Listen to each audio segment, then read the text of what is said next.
welcome! It is time once again for another episode of John Park's Workshop. It's me, John Park, and here we are in my workshop.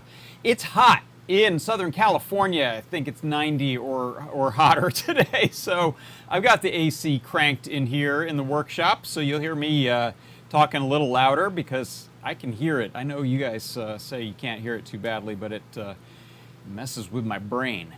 So we've got all kinds of fun and interesting things going on today, so I'm excited to get started.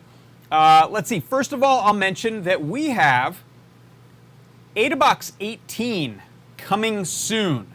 So if you're a subscriber, that should be in the early stages of getting put together and shipped out. I don't think we have I haven't heard a definitive shipping date, but I think we're getting close. Some of the parts have been held up here and there in the sort of worldwide shipping crisis process that we have going on.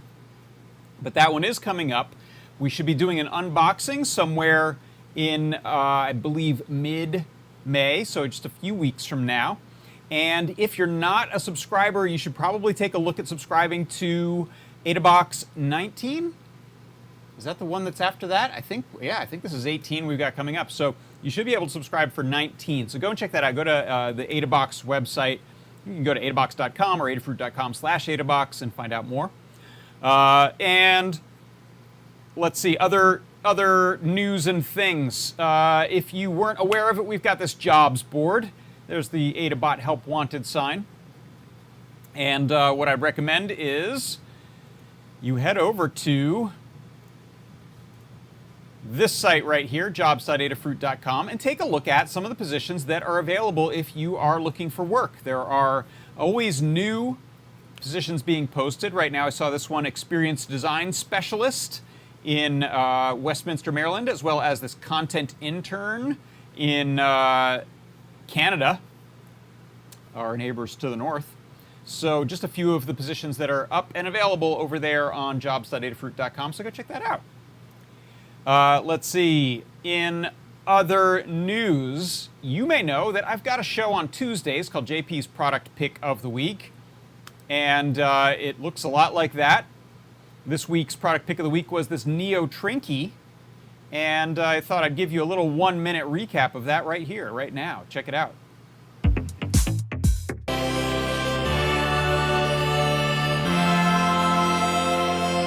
The Neo Trinky. It's a USB key, 4 NeoPixels. It runs CircuitPython. It runs Arduino. It is your best friend. It is a keychain, and it's a whole bunch more. This is an iPad, and you'll see here I'm using a long USB extension cable, and then I'm going into one of these little adapters that goes from Lightning to USB, and then I have my Neo Trinky plugged in there. This is currently set up to act as volume up. Really, one thing to do with the Apple system camera, and that's take a picture by holding down the volume up or volume down. They both work. You can see in here when I take that picture. Takes that picture, very nice. Let's wave everyone. It is the brand new Neo Trinky, your best friend and mine.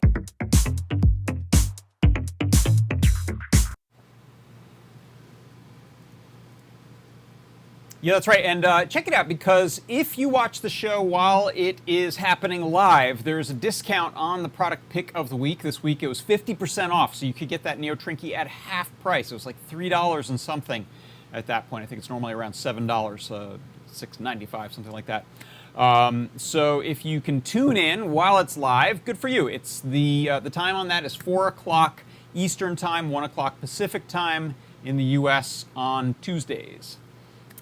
So, all right, what have we got next? As you know, I've been putting together this sort of new segment, this new show within a show, and it's called the CircuitPython Parsec. And look, I've got a logo, so I don't have any music yet. I'm working on it. But here it is. It's the CircuitPython Parsec. All right, let's get some setup going here. I'm going to bring a session of Moo. I'm going to bring in an overhead camera, and I'm going to bring in a me. And so for the CircuitPython Parsec today. I want to go back to the basics, and I want to talk about some really fundamental things that you may want to know if you are working with CircuitPython, just learning CircuitPython. If you're new to programming, maybe you're transitioning from a graphical-based programming into some code where you're typing, or maybe you're already very experienced, but you're just moving over from another language. So here's a fundamental thing. How do you read the input of a digital pin? So if you look here on, I've got a Metro Express right here, Metro Express M0. There's a bunch of pins here, general purpose input-output pins, GPIO. And sometimes we want to use these as input pins, so we want to be able to read things like switches and buttons. In this case, I have a little button, little breakout board for a button, plugged into ground on one side, and I have it plugged into a digital pin, pin D7 on the board. So in order to set this up, what we do is, if you look at my code here, I'm importing the board, which gives me the definitions of what pins are connected to this board and what they do. I'm importing this library called Digital I/O, and specifically I'm bringing in the sections of the library for digital inputs and outputs, for direction, which allows me to say whether I'm going in or out, and pull, which is using an internal pull-up resistor. Then the next part of the setup I have here is actually just so I can see an LED blink, so we'll ignore that part. But then we have this little bit of setup here where I'm, let me click on my Moo session so I can highlight things as I talk. So you can see here in this section, I'm setting up one of these pins as the button pin, and I'm calling that a digital input-output on D7. I'm setting the direction of that pin to be an input, so it's reading from an external thing inward. And I'm setting that up to use the internal pull-up resistor on the chip. And then my code for doing something interesting with this pin is simply the main loop of the program where it says, while true, what happens? We change the value of that LED to be the opposite of the button value. So when I press that button, the button value is going essentially from high to low, and that's sending my LED from low to high. And this is because of the nature of the pull-up resistor. So there you can see LED value equals not button value, and that means we get to click on the button and light up the LED. Now, of course, you could do many, many more interesting things with it than that, but this is the very beginning sort of foundation of how do I do stuff on my microcontroller, and one of the key things you want to do is interface with an input device from the outside world, and for that we use the digital in.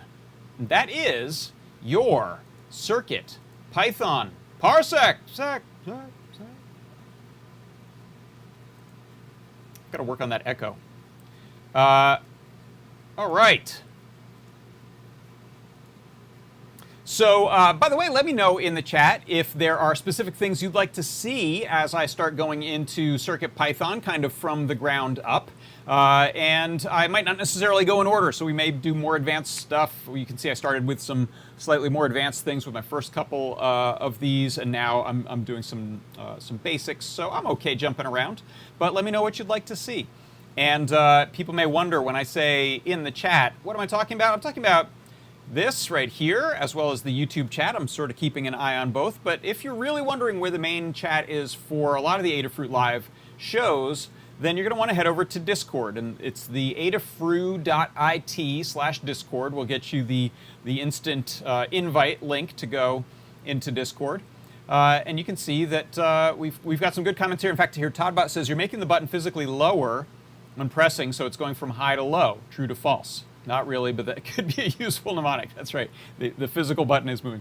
Yeah, that's a confusing part with these things. Is a lot of times you'd think it's kind of off until you press it, and then it goes on. But depending on the type of resistor we're using, are we grounding that pin normally, and then when we click it, we're sending it to a high value, or is it the opposite, which is the case here? So sometimes that meaning of the button is kind of opposite of what you intend, which is why you can see I just, in this case, said, okay, the LED value is not equal to the button value. It's actually the opposite of it. So, yeah, C. Grover asks, the Parsec? I think Phil thought that that's what it was last night, maybe. I'm open to that. I was actually joking earlier with someone about doing a show within a show within a show and having an actual 1 second long Parsec inside the Parsec. All right, enough of that. So Yeah, but thank you everyone for stopping by, and also thanks everyone for stopping by over in the YouTube chat. Jose Corujo says, "How much for the Neo Trinky?" Take my money now. Let's check. Actually, I mentioned what I thought the price was, but if we go to just click on this shop link here and type in Neo Trinky, it's $6.95. They are in stock, and if you were lucky enough to get it during the live stream of JPPPPoW, then it was half off. All right. Next up, what have we got? Oh, you know, I have a cool new project of the week that I'm working on. Before I jump into that, though, I wanted to take a look at the Learn guide that I just finished for the previous project from just a couple weeks ago. So let me load up my browser. You can watch along as I do this. In fact, let's bring this up over here. So I'll go to learn.adafruit.com, and I'll head down to the New Guides section and just click on View All. And there you can see, actually, this is the newest guide, and this is my FunHouse motion detecting lights with LIFX, none of us know how to pronounce it, bulbs. If anyone has a definitive answer to that, I'd love to know. I think they call it LIFX in one of their videos. That's probably correct. But you can see here, I've got a web page here, this Learn guide here that takes you all the way through it. So it starts off in the overview of telling you about the project. So the key thing with this project is using the FunHouse and a little PIR sensor. In fact, I've got one right there. This is a little infrared sensor with a sort of Fresnel lens that gives it a 60-degree viewing angle, I think. Am I right? I think so. And this detects people from about 5 meters away, or anything that's sort of a large infrared heat source. That's what it's detecting. And this is plugged into the front of our, in fact, I'll show you right here. I've got a little bit I did about plugging that in front of our FunHouse board. So with the FunHouse board here, you can see, let me go to the close-up of this very large scale version of it. You can see on that little PCB, there's a plus sign for the positive voltage. There's the output, signal output, and there's the ground there on minus. And you want to line those up with these 3 points on the board and plug it in from the top down. I don't think I have a spare one I can grab. Oh, here I do. Let's grab this one. So, interesting thing with this is that we used a sort of reverse mount header for that socket, and you can mount this from, if I get that aligned properly, we can mount that from the front there, push that in like so. If you mind that polarity, and I think I have, yeah. I think I had that wrong. Okay, so if you mind that polarity, you know what, in fact, I'm going to go to the down shooter here so you can see this a little better.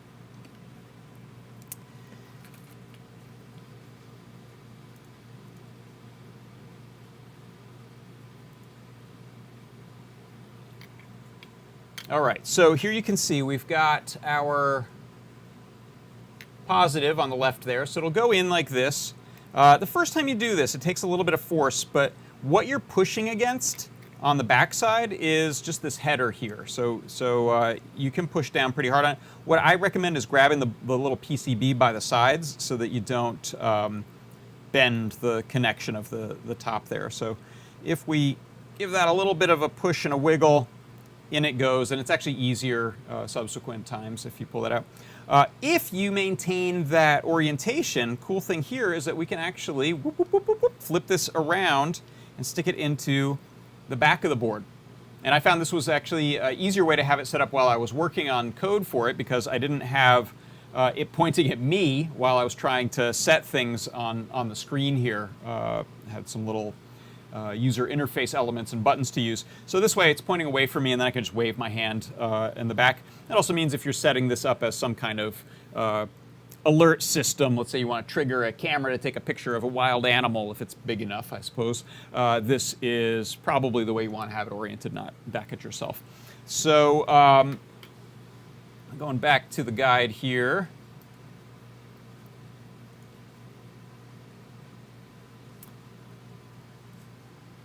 And go back a page or two.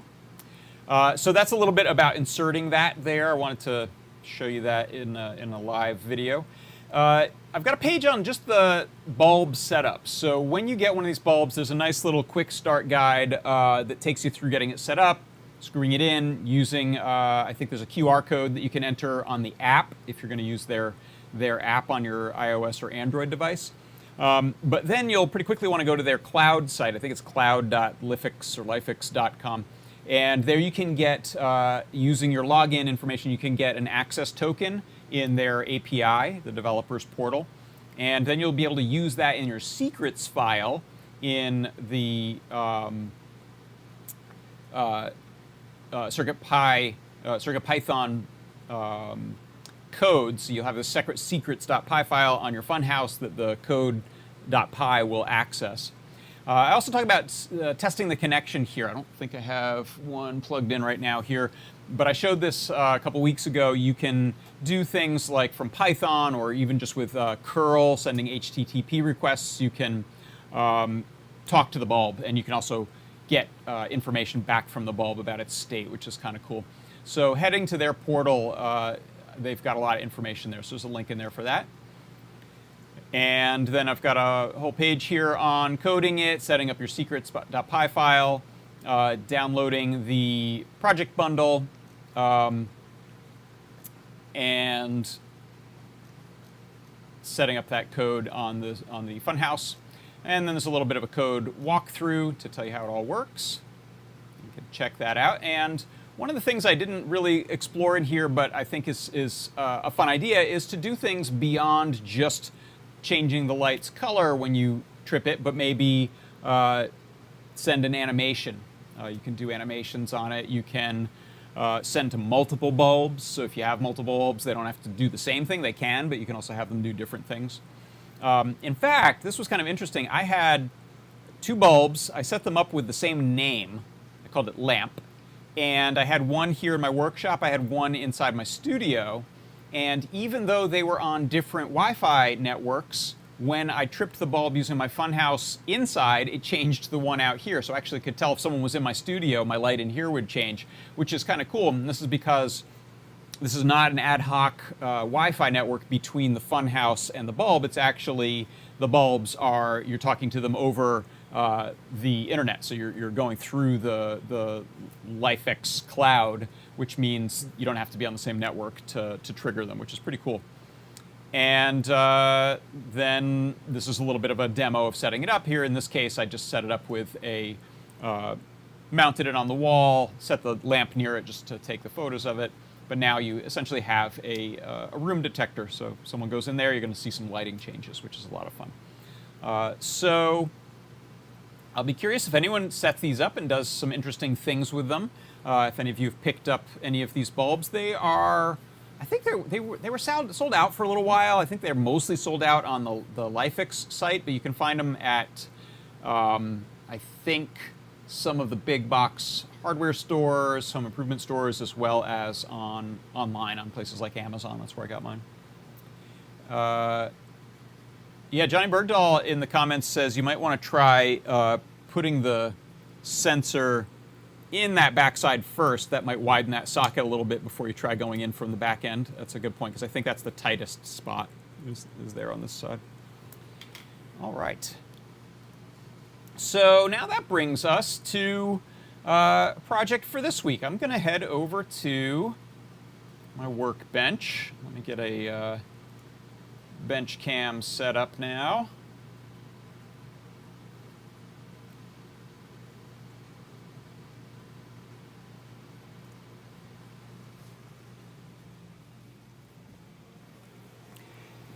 All right, so what I've got going on this week, what I wanted to play around with, you can see my overhead here, and I'm going to detach this for a second so you can see it up close. This is a type of water sensor that is really great for doing leak detection. So if you have something that should be dry, and you want to know when it becomes wet, this is perfect. These are inexpensive. You can get them all over the place. Just look for water sensor. Sometimes they call them water depth sensor. And I think you may be able to use them for like a really broad range.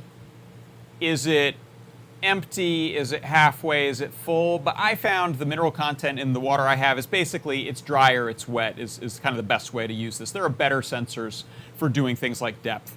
But what these do is I'm using this as a digital input. So that's easier than doing it as an analog in this case. And it's just going to tell me I have FunHouse set up here. In fact, let me plug in my camera switcher. Let me view this in a full-scale view so you can see it. But what I'm picturing this for is, let's say you have a water heater and it has a little drip pan underneath it that should be dry, and you definitely want to know if something bursts and it starts leaking. So this is a really great sensor for that, because you can let me reset this. You can set this so that it is just a millimeter above the bottom, or even touching, so long as it's not a conductive surface. If you have a plastic pan, that would work fine. And the moment some water gets in here, it is going to trigger this sensor. The sensor is going to detect that there is water in there, and then what I've got it connected to in this case is the FunHouse. So you could use this with nearly any microcontroller, but the cool thing about the FunHouse is that it is internet connected. So you could have a email go out, you could have a text message, you can have an integration using if this then that to something like Discord or Slack, as well as sounding alarms. So what I've built here today is a, let me see if I can switch cameras here. Is it going to let me? I think I need to go activate my app there. I forgot to add a button for that. Let's highlight this here. I'll just switch it manually first, just in case. There we go. So just for testing purposes, to get going with this, all I'm doing on the FunHouse is I've got some of these lights up at the top. These are 5 little dot stars, and I have them set at this kind of amber color, which means dry. We're not lit up right now.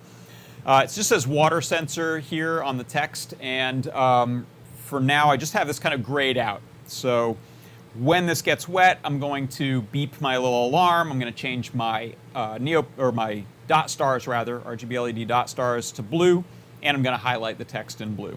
So what I'll do, the little setup I have for this is I put a little measuring cup here, a little kind of beaker, and I'm going to pour some water. This is, I think, filtered water. Distilled water may have low enough conductivity that it won't trip it, so this will work best for tap water, that type of thing. Okay, so you can see as the water goes in there, it's just barely in. And what I'll do is I'll take this out and dry it off. You can probably just dry it off with your finger. But pretty much any water on there is enough for it to trigger as, okay, this thing is wet. And so, in fact, I'm just going to put some of this water on my finger, and this might be a demo you can see a little better in that overhead. As soon as I touch that with some water, you can see I've got a little drop of water on there. It is going to get a little handkerchief. It is going to trigger that. So the way these work, if we zoom in a little bit, is there are a series of copper strips here, and they are essentially every other one is a sensor pin or a, I think, voltage. I don't think it's ground, I think it's voltage.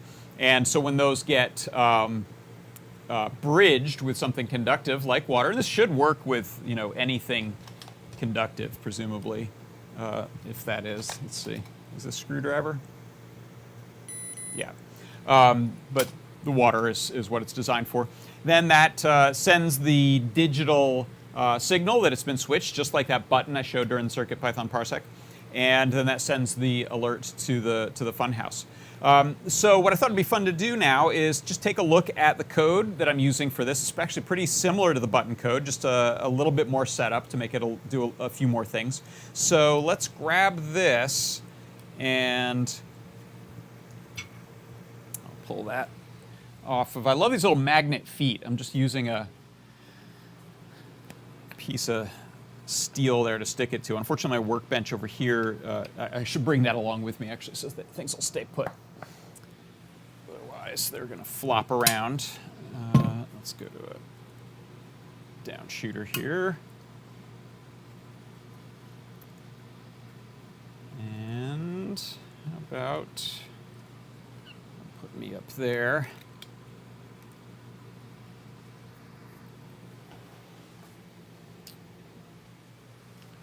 Hey, there's so many of me. Hold on a second. What's that one doing there? Take that one off there. And there you can see how that's plugged in there. I'm just using a, this is one of our JST3 pin, I think it's JST-SH, is that right? PH, I can't remember which one's the bigger one. Maybe it's PH. And then we're going to signal, power, and ground. And I'm using a little jumper connector there. Get that into view. And let's give this some power. So let me plug in a USB-C cable. In the chat, someone says, when I had swamp coolers, this water sensor would have been useful to let me know the water pump stopped working. Because no water means no cooling. Okay, so you'll see this will boot up. Mess with that focus just a little touch.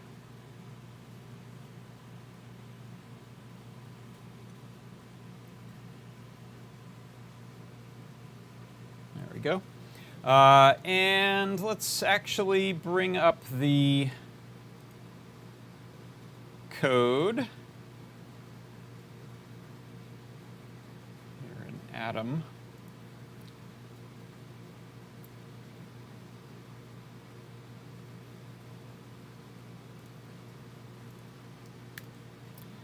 And so in Atom, I'm actually just going to open up the code.py that's on that board. That's what's running on there. And pull this over here. OK, so you can see what's going on here. I've got the board definition for pins with import board. Digital I/O, same thing as before.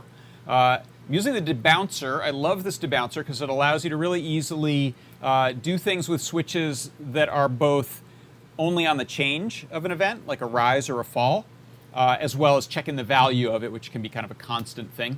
And I'll show you how I'm using that in a moment. And then I'm importing FunHouse, and that gives me access to a bunch of the nice convenience features, like using the screen, setting the dot stars with just a simple line like this, and so on.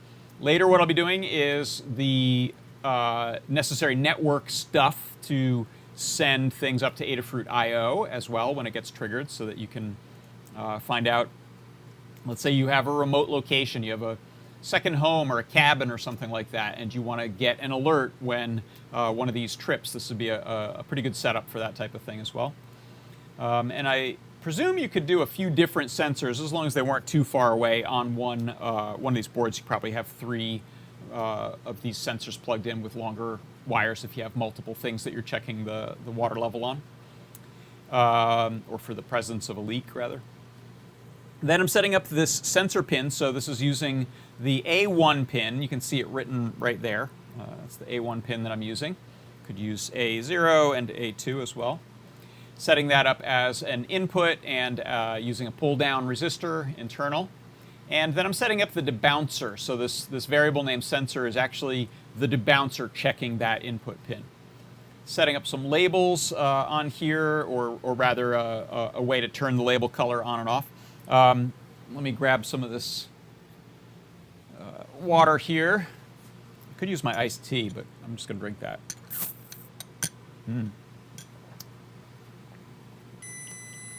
See it in action there again. So you'll see the pins, the text is going blue and the dot stars are going blue there as well. They go back. Then I'm setting up this one label, and that's how, using the FunHouse add text function, we get this water sensor text position, XY coordinates, and the color. It's gray to start with. And then show the display. So this is what shows any lines of text we've put. It shows them up on the screen.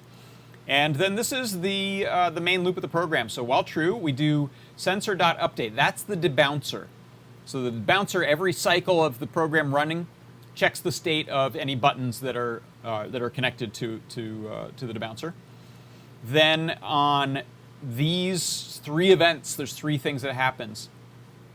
If that rises, that means we've gone from low to high, and in this case, that's what happens when water goes on the sensor.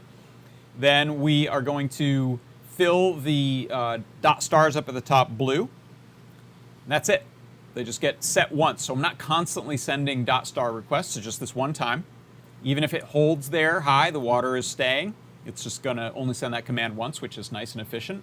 When it falls, so when I dry it off, then we're just sending this if sensor fell with the debouncer. We'll set the dot stars to this amber color that I defined earlier.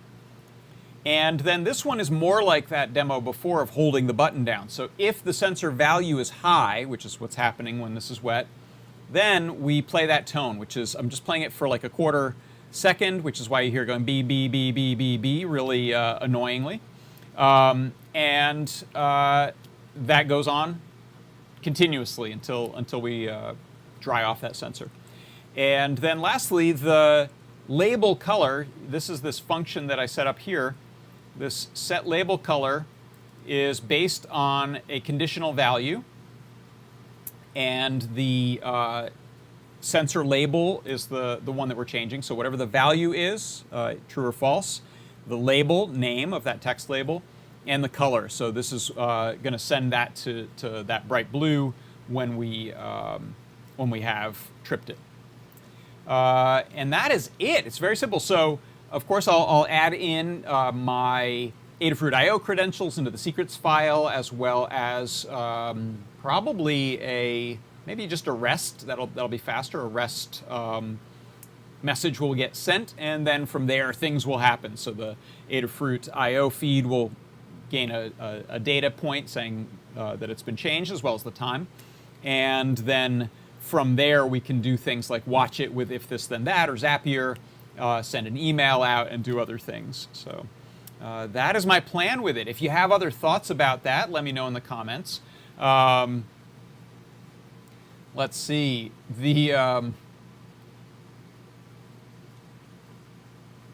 Yeah, someone said that the leak test could be nice for something like people who build liquid cooling PCs, for example. Yeah, if you're putting liquid inside of your computer, I imagine having a leak detector would be great. I have a fairly involved espresso machine. It's kind of an industrial grade cafe machine. It's big, it's old, it's Italian, it's a boiler room basically in a box this big. And I might stick I've had leaks, even little ones that are going over time as steam is escaping from one tube. It might be a good idea to stick the sensor under there. We'll see. A lot of my projects end up being helpful for espresso machine stuff. All right. Let's see, what else? Kevin Walters asks, does the Neo Trinky have capacitive touch on the end? Yeah, actually, let me bring up, I'll bring up the Discord chat here. 1 second. My camera switching is slow today. There we go. That was actually a question in the YouTube chat, but yes, so I've shown this a couple times, but I love it, so I'll show it again. I've got an iPad up here. I can show you that. You probably saw this if you saw that Make Code Minute thing a minute ago. Oh, you can't see that right now because it's hidden. Let me move the Discord chat. So this is the Neo Trinky. It's plugged in over USB to the iPad, so it's got these 2 capacitive pads, and you can see when I touch them, they're sending a HID keyboard command, volume up, that tells it to do the trigger release, and then I'm also changing the colors of those NeoPixels. So yeah, it's two separate capacitive touchpads. In fact, I'll show those under the down shooter so you can see them a little better. This is kind of upside down. There we go. Yeah, so you can see pad 1 and pad 2 there. You can touch them from the bottom as well.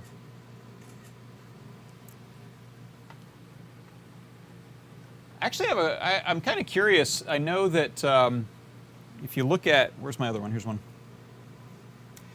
If you look at this guy, this is a ATSAM D21, same one we use in our trinkets, and this thing is an awful lot like a trinket. But you know, clearly we've only got like 4 pins broken out. We have 2 capacitive touch, we have a reset button, and we have a NeoPixel line. So I'm curious, could you use some of those other pins if you wanted to get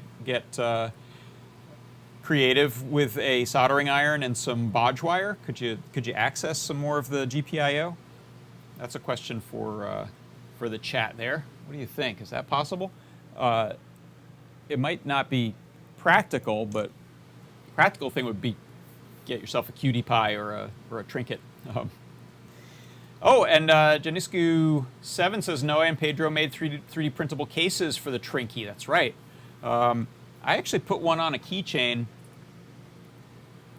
here, and I covered the NeoPixels with a little bit of diffusing plastic, which might also give them some protection. But yeah, I think Todd Bot mentioned if you have that on your keychain, you probably whack some diodes off of it or capacitors eventually.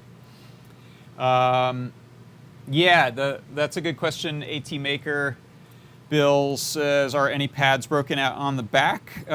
Just programming pads. So you can see here on the back, you've just got, well, you got a reset, but I think these are for your programmer if you want to flash the chip directly. Oh, C. Grover has a nice tip. Let's try this out. He says, here, let's pull up Discord, and let me pull up Adam. There you see, he says, plug it in, import board and dir board to see if the pins are defined. Oh, and Tobbot, I think Tobbot's right, the SWD and SWC can be used as pins. Okay, that's cool. Yeah, let's see what happens. So let me grab this Trinky, and let me plug it into a little USB hub. I'm going to bring up Adam here. Okay, so I just unplugged. I got to unplug a few CircuitPython things so I get the right serial port. This will be changing in CircuitPython 7. Make it a little easier. Let's see. So screen dev tty.usb. So this is. Ooh, it's not seeing it. Let's see. Huh. Why are you not working? That's interesting because it is actually doing its job. That hello Trinky is me touching those cap touch pads. You know what? It might be because Moo is open. Let me close Moo down. Sometimes we have the battle of serial port things grabbing serial ports. No. Reset the board.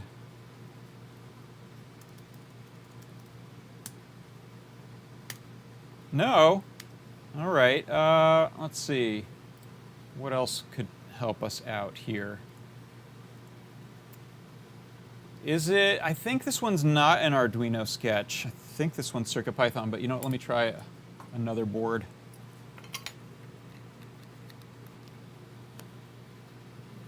Let's see.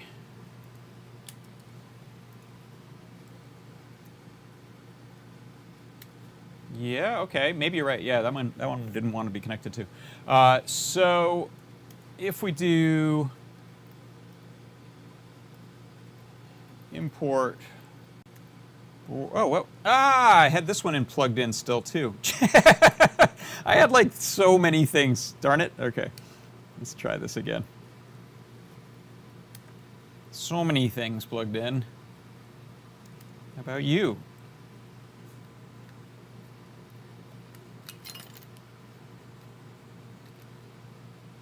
Sorry, I can't show you a camera if that viewer will lose the other window.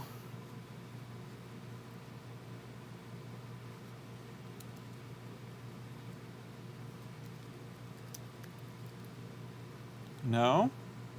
Now, yeah, that one's, all right.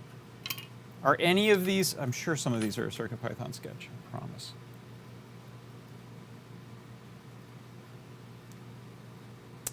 Let me try to open the code Pi on it just to see.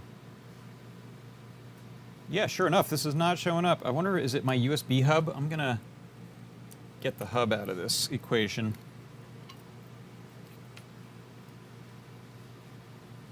Let's see if a... Oh my gosh, AT Maker's Bill just showed, speaking of too many boards, yikes. All right, so let's see if I can get one of these to show up as a CircuitPy drive. There's one. There's another. Yes, okay. Think this will work.